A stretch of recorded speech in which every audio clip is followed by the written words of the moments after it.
Is that a boat on top of there? I have 6 foot between the back of the cab to underneath the firewall, and your feet fit in there comfortably. Hello everyone, and welcome back to our next video. So today we get a chance to talk to Jim. Jim, thanks for joining us. How you doing? I'm doing good. So I was at the RTR open house the other day and I saw your setup, and the first thing that someone said was, is that a boat on top of there? So tell me a little bit about your vehicle and the story behind it.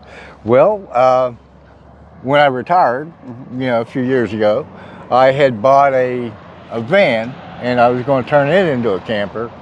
And I was doing some work at my stepbrother's brother-in-law's place, and he had that boat that he didn't want. The only thing he wanted was a trailer, and I measured it off and I go, man, that'll fit. So I put it on there, it fit fine. I bolted it down, installed the solar panels and the roof vent, and and I drove that for a couple years. It died, blew the engine. So Okay. I acquired that truck that was reasonably priced, and thought that, well, I'll give that a try, see how it works out. Yeah. Well, and that's what I ended up with. And so then you had the boat, you bought the truck, and then you built everything else around it. I built everything around it. Oh, wow. And so what's the year, make, and model of your truck? It's a 1999 Ford Ranger. It's got the 3.0 motor, so it's not bad on gas. I did just recently replace the timing chain. That's perfect. So you're ready to go again? I'm ready to go. All right. Then, well, should we just get right in the tour? Sure. All right, let's do it. So Jim, tell me a little bit about how you came up with this idea and the boat idea and the construction all around it. The boat I picked up cheap off a family member. It fit on my van perfectly. But when I had to scrap the van, obviously, and got this, I had to do a little bit of engineering. I like the boat because it gives a lot of headroom. Getting too old to be crunched over all the time, so I like the ability to stand up. Yeah. And it should be waterproof. It's waterproof. It's a boat. So far it's been dry, and so it keeps the elements out. Like I said, it's new construction, so it's a work in progress with insulation, and eventually I'm going to put windows on the side. I designed it inside to be able to cut window panels out of the side, because this is basically living quarters back here. And I'm 5'9". There's plenty of headroom in here all the way around. Up here in the front of the boat, I keep paper towels, excess dishes, and cooking stuff up here. Most of the time I just use a one burner because I'm just cooking basic meals, one pot things. I do have a Coleman oven that you can fix up, plus a 2-burner Coleman gas stove, so I'm far from starving. I have these built-in shelves these used to be the seat holders on the boat. These brackets here. Okay. But I made little knick-knack shelves out of those. And I store some food up here in these shelves. Do things jump off those shelves while you're driving? I've got it high enough, and I got bungee cords holding everything in place, so I don't get a lot of drops. I have this little refrigerator right here. It's not large, but I've got it set for 45 degrees. It keeps my bacon and eggs nice and chilled. 12 volt, it's got its own dedicated plug right here. Because I do have solar. Here's my solar controller and a fuse box. And how much solar do you have on top? 120 per panel, 100 volts. So I got 2 panels, so that's 240, and that's enough electricity for everything that I need. What about your battery? I've got 2 deep cells underneath here that I wish I could show them to you, but they're covered up pretty good. Actually, here I'm pretty comfortable. It's roomier than I thought. Like I said, it's a work in progress. This thing's only maybe 3 months old from when I started. This was the original driver's seat.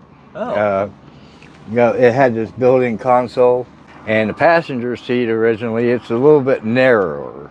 So what I had to do when I put my bed in the front is I pulled this monstrosity out, put it back here for a lounge, and I put the passenger seat over in the driver's side. So now I've got plenty of bed space where I'm at. We'll get to that in a minute. So was it difficult to try to make this, you know, the siding and everything waterproof, or how's that going? Actually, it's a matter of how you lay it on there, you know, because water will find a way no matter, but you know, you seal it up. I used plenty of silicone, and I got rivets holding the two panels together, and I got them lapped to where the water runs on the outside. Have you built like something like this before? Have you kind of a construction background? I've got a construction background. I've spent the first 20, 30 years of my working life in machine shops and weld shops and fabrication. And I did that for a long time. And then I went into like home, you know, house rehab and apartment maintenance and construction. And that's why I'm doing what I'm doing today is, you know, I would travel for work, but you go do a job and right back home. You didn't have time to see nothing. And I love traveling the country. It's the most beautiful place on earth. There are scenic areas that can't be matched anywhere on the planet. I mean, we live in a beautiful country. So are you full-time on the road or part-time? Yes, I'm full-time. How long you been on the road? Good 4 years. Oh, nice. You know, I'll be 70 this year. I retired at 67 and a half. You know, I've been doing this since then, since I gave up working. You know, with this lifestyle, what's your favorite thing about this lifestyle, or your favorite thing about being a nomad? I like the solitude. I like being alone with my thoughts. I can live with myself well, but I enjoy the camaraderie, like the RTR events, you know, I mean, because you have thousands of people living the same way you are, and you got shared experiences, and it's a great information exchange. I'm up here and I'll put, you know, stuff that I don't want to carry inside, you know, like shovels and tarps and, you know, miscellaneous junk that I can just put up there and strap down. That is a regular cargo carrier that people put on your back of their trucks. And a hitch receiver type? Yeah, it's a hitch receiver. Oh, okay. So you just made it into a luggage rack up there. Put it on a roof rack. And like I said, on the back here, I have my rear camera mounted to the tongue, and I also hang my camp shower from there, and then run a tarp around the back for privacy. So since you mentioned showers, do you find it hard to stay clean on the road? For my intent and purposes, not really. I mean, courtside here, you can take a shower for $5. You know, most truck stops run about 20, but you have other, you know, like campgrounds, state campgrounds and stuff that have shower houses. So hygiene's not really a big issue. This is my bathroom. For emergencies only, because most of the time you've got Walmarts or service stations. But there are times, I bought this 3-piece at a yard sale for like $2. Oh, wow. And I don't think they knew what it was. Basically, this is the base. You can line it with bags, put your seat on, holds the bags in place, you're ready to go. You know, that's a pretty simple system, and that's pretty awesome. It works good. One of the best things that I've bought, and you can buy these for $30 at any Pilot truck stop. This is a lunchbox oven. It's 12 volt. Plugs into your cigarette lighter or your 12 volt outlet. I've cooked meatloaf in this thing. Well, I pulled the passenger seat out of this side, and because I measured it, I have 6 foot between the back of the cab to underneath the firewall, and your feet fit in there comfortably. And I sleep pretty well this way. That way I have a separate bedroom from my living quarters, I guess. I've got a regular foam mattress, memory foam in here, and sleeping bags on top of it, and I have a plywood platform underneath to, you know, to eliminate the humps from the seat well and all that. Plus it gives you a little bit of storage underneath for books or whatever. You know, I get up, I'm not all stiff and sore, so, you know, that's a step in the right direction. I keep my water here. Of course, it's gravity fed. Oh, smart. Okay. Simple. Yeah, it's just a regular siphon. And, you know, I keep miscellaneous tools and stuff in here. Now, did you cut out the back of your truck so that because it goes like a pass-through? I took the back window out. So was this whole build, was it very expensive? Actually, not really. I already had the boat and stuff.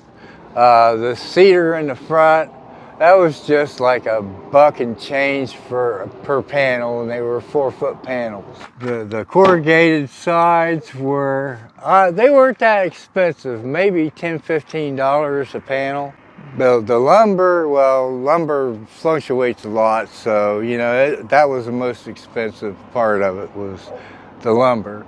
But yeah, maybe 500 bucks. But of course, you know, I already had the boat with the solar panels and, you know, vent already installed. So. Do you have any problem staying warm in the winter or cool in the summers? Actually, not really. I have a buddy heater that throws out a lot of BTUs, plus a gas lantern that actually it throws out enough heat for a small area. It stays fairly warm, especially at night. If it's cold at night, once I bundle in, you know, I'm snug. I mean, you know, I got that cocoon thing going, you know.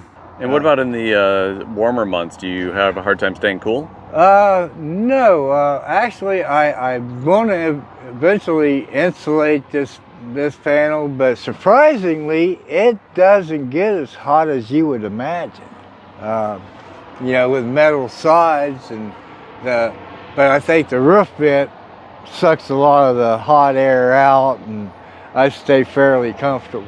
Jim, thank you so much for giving us a tour of your very unique rig setup with a boat on top. I've never seen that, so that was super cool. Thank you so much. Okay, thank you. I really appreciate it. Absolutely. Yeah. Folks out there, what did you think of his build? What did you think of using these kind of materials and doing something for yourself or doing something totally outrageous? We'd love to hear in the comments below. If you got anything out of today's video, please give it a big thumbs up, subscribe to the channel, share it with friends, and until next time, see you down the road. Have a good one.